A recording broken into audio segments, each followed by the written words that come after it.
মোচা দিয়ে বানাবো চপ।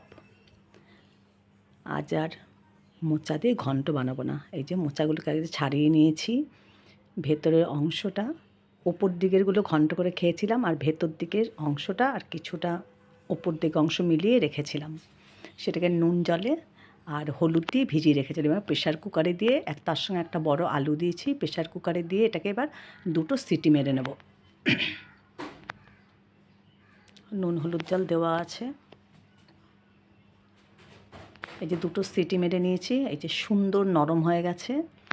এবার জলটাকে আমি একটা ঝুড়ির মধ্যে ভালো করে ছেঁকে নেব। ছেঁকে মোচাটাকে ভালো করে হাত দিয়ে চিপড়িয়ে নেব।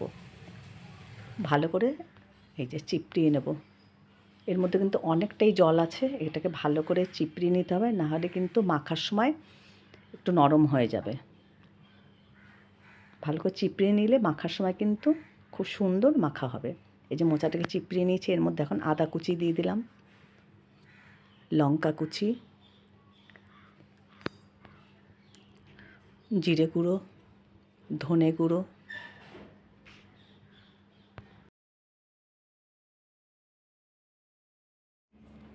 ধনে গুঁড়ো দিলাম, জিরে গুঁড়ো দিলাম, গরম মশলার গুঁড়ো দিলাম, নুন দিলাম, হলুদ দিলাম, একটু চাট মশলার গুঁড়োও দিয়ে দেবো। তারপর 2 চামচ বেসন, বড় চামচে 2 চামচ বেসন, আর 2-3 চামচ ময়দা। এবার দিয়ে ভালো করে, জল কিন্তু দেওয়া যাবে না, আলুটাও কষলিয়ে দিয়ে দিলাম। এবার ভালো করে এটাকে মাখতে হবে, জল কিন্তু দেওয়া যাবে না। এর মধ্যে যে জলটা আছে সেটাতেই ভালো করে চটকে চটকে মাখতে হবে। আলুটাকে একদম চটকে ভালো করে মিশিয়ে দিতে হবে, বেসন ময়দা সব কিছু খুব ভালো করে মেখে নিতে হবে। সামান্য একটু কিন্তু এর মধ্যে চিনিও দেওয়া হয়েছে। এই যে মাখা রেডি। এবার আমি কিছুক্ষণের জন্য এটা ফ্রিজে রেখে দেবো।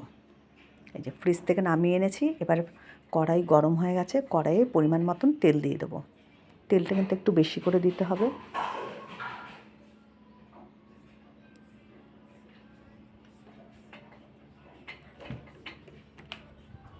তেলটা খুব ভালোভাবে গরম হয়ে গেছে।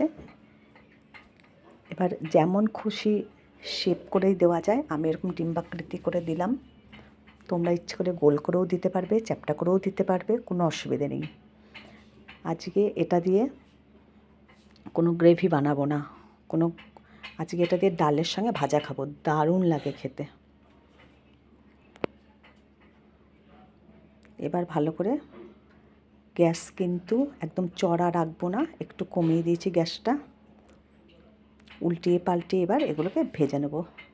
এক পিঠ আমার লাল হয়ে গেছে, এই যে সুন্দর ভাজা হয়ে গেছে। এবার সব কটাকে উল্টিয়ে দেবো।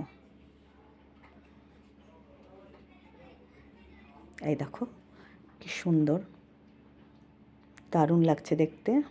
এই যে আরও হচ্ছে। এইভাবে সব বড়াগুলো ভেজে নেব।